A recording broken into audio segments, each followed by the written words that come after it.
the inventions that come up over time. They've had the electric knife, they've had the shaver. The best way to do this is to take out the different sections and then slice them.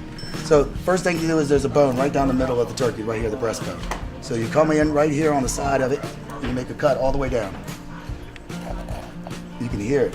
But nature gave you a natural guide, just like with a chicken, a duck, anything. And you run it, put your hand right in there, you can see where you can come right along that bone. We're gonna take the whole breast out at one time. Look at that.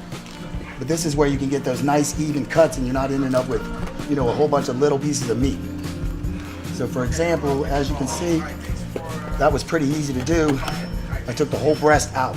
So don't be afraid to get your hands in there. Exactly, put some gloves on it, handle the turkey, and then after that we can take this breast and we can slice it, and then it comes out well. I've showed this to a couple people, and this is the only way that they will carve a turkey. Same thing on the other side. You can always go back and pick all the extra meat off of the bone, but what you want to get is these gorgeous cuts, because everybody has china, you know, that's handed down from their grandmothers, etc., that they want to use at Thanksgiving dinner. So why are you going to throw a whole bunch of chopped up turkey on? Look how juicy that is. You see right there, just come right through there, just like that. Whole turkey breast out again. See that? Gorgeous. You make it look easy. I know. I've done it a few times. So this joint right here is the one that gives people the most problem. This is where you'll have the red. If the bone gets nicked, then you will have like some red meat, even though it's all the way cooked. That's because you nicked the bone. But you have to pop that joint. See the joint right there? And then you just take the knife and run it right between the joint. Of course I can't find the joint because I'm talking to y'all. But then you get the whole turkey leg. I'm sorry, people love to walk around with a big turkey like they're at Disneyland. You can set that to the side, but as you're arranging your platter, you're rotating the turkey. As long as you keep all the juices intact, it's fairly simple. You just pull that right back until you pop the joint. Right there. See that joint? Yep. And then just come right in between it. See, I'm trying to preserve all the skin. You want to be able to eat the skin. Look at that. It's a perfect turkey. So then after that, you come right up in here. Sorry, I'm trying not to manhandle the turkey. And then there's the same joint right here for the wing. See that? You should never have to cut the bone. It should come out perfect like that. There's a wing right there. So if you do this in the back and set up your platter and then set the platter on the table, people are just gonna be like, oh my goodness, that's amazing.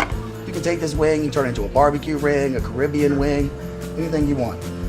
As you come back through, you see the turkey as we're starting to dismantle it.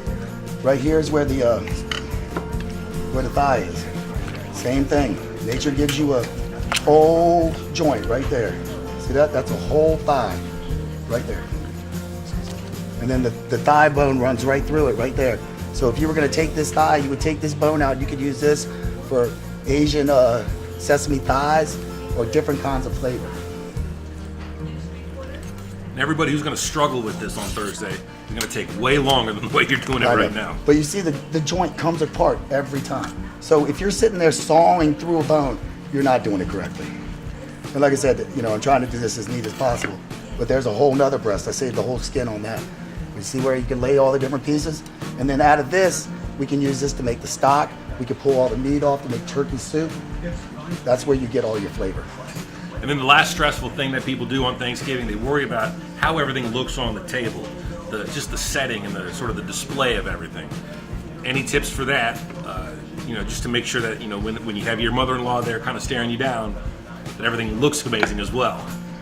You know, as you can see in the buffet that Angela set up here today, it's all about the height and the different layers. If you have a huge kitchen counter, you know, in your kitchen, you can, you know, set up an elaborate buffet by incorporating, you know, fruit, cheese, different appetizers, and then all of the mainstays.